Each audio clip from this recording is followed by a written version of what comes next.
star of the movie, Talia Shire, is married to a film composer who, for one reason or another, I don't know the reason, does not do that. Little movie that she's the star in. But this time, the studio accepts you. No, it's offered to someone else. He turns it down. And then John and Richard remember the guy that gave it away. Why don't we ask Bill? And it was a $25,000 package deal.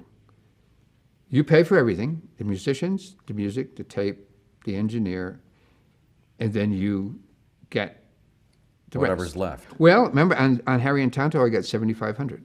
So my agent asked for $8,000 on Rocky, and they said, well, it's a package deal.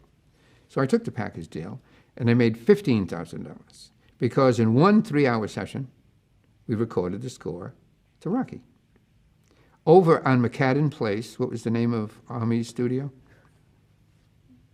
Yeah, walked up. My wife is a secretary at KSJ. I say, do you know anyone that sings there? Does anybody in the office sing? Yeah, there's a couple of people.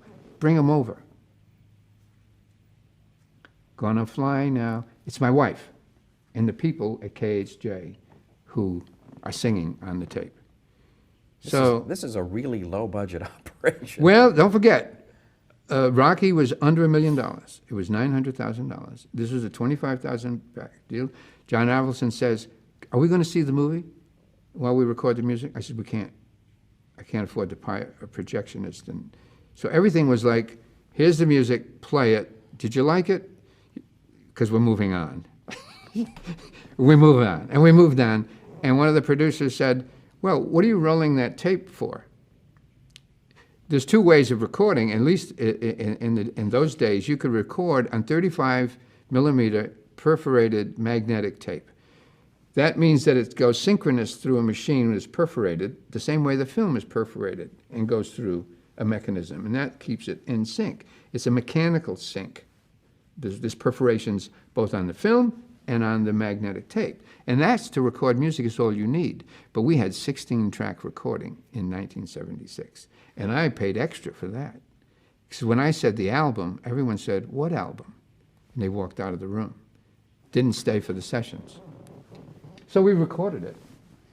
I took another movie in Germany and went to Germany to do the movie. Meanwhile, Rocky comes out. My wife said, remember that little fight movie that you did that she wouldn't go see because it's a fight movie? I said, I think it's doing business. I said, good, I'm glad. So I come back from Germany, and all of a sudden I say, well, Maynard Ferguson has a big hit on Gonna Fly Now. I go, anybody want the original? Yeah. Then I renegotiated some points. So the original came out. So everything after Rocky, of course, is a different story.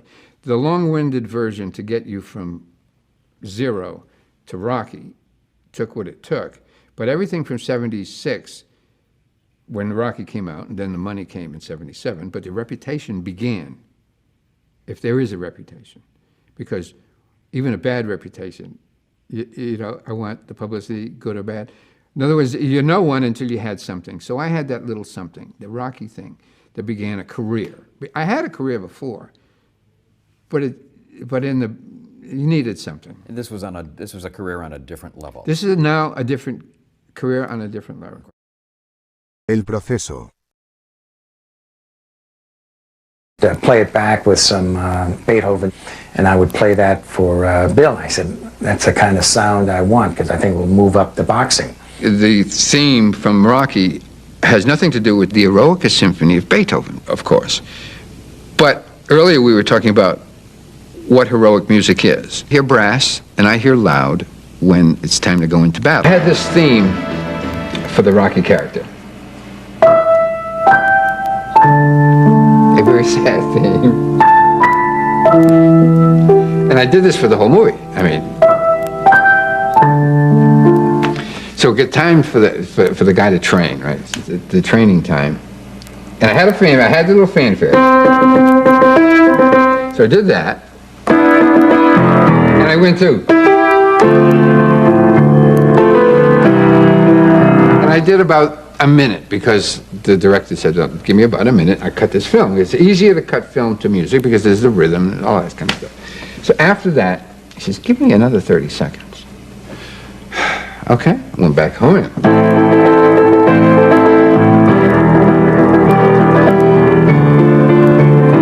By the end, I've completely run out of ideas. He's running up the stairs. So the piece that was supposed to be a song that everyone thinks should be a song was actually these little bitty hunks that kept getting piled on each other. And at the end, you know, John says, you know, it's like he's standing up there jumping around. It's like he's going to fly. Bill, I said, gee, why don't you put some lyrics to that? Because it sure sounds like a song. John, it's your movie. You can say anything you want. About 10 minutes later, he and the lyricist had come up with some lyrics, and he and his wife Shelby and whoever else was in the studio got together and sang it. So the thing was a patchwork quilt of bits and pieces that became a song, quite accidentally, I might say.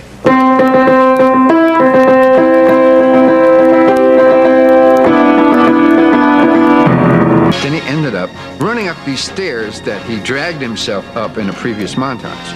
And in this great exultation, he's jumping up and down, with throwing his hands up. Now, if you really want to look close, I'll give you a little secret of what that last shot really is. John had shot Mr. Stallone at the top of the stairs, jumping up and down, and the shot was close on Sly. Close, meaning a close shot. And then it widened, and it widened, and it widened, and it widened. So it didn't give the desired effect with the music, because the music was going berserk. And I said, gee, I wish that zoomed in. So I sent it over to the optical lab and asked them to reverse it. And that shot now is backwards. El resultado.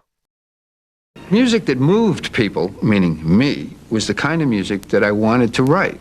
The music seemed to affect people, thankfully, and I know that from their reactions to letters that I received, that it helped people emotionally. Barbra Streisand was doing the Academy Award show that same year in '77, where I was the musical director of.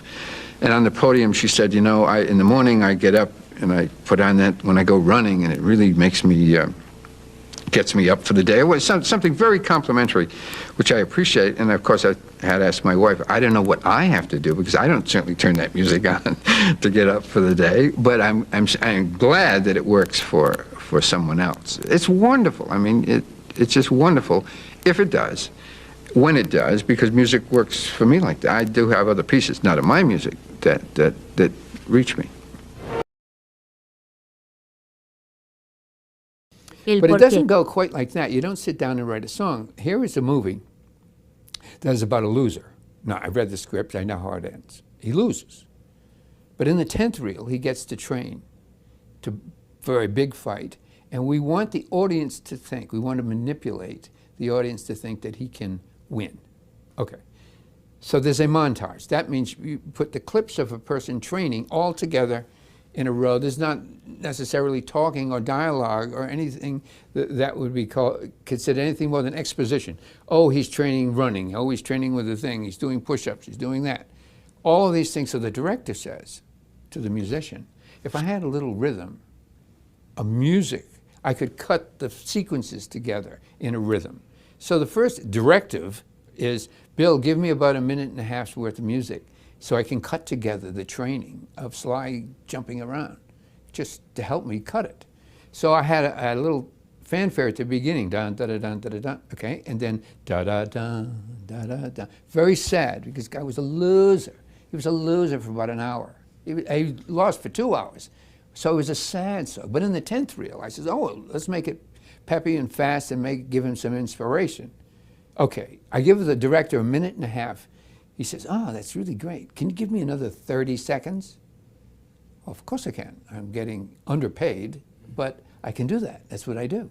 I give him 30 seconds. And in that way, then he asked for another 30 and another 30. So I didn't sit down and write a song. I had a minute and a half of themes, and I began tacking this stuff on. By the end, he's running up the stairs, jumping up and down, and I'm at my wits' ends. I've run out of stuff to do. I call my wife, who's working at KHJ, and I say, does anyone in your office sing? Oh, because my wife sings. And she says, oh yeah. I said, well, bring him over. We got some words that we want to put to this song. So she comes in with her office mates, and in one 3-hour session in 1976, we do the entire Rocky score. Boom, it's over. I leave town, I go to Germany to do another movie. And my wife says, you know that little movie you did? What? Yeah, the little fight movie? I think it's really happening. So that's half the story of the Rocky movie.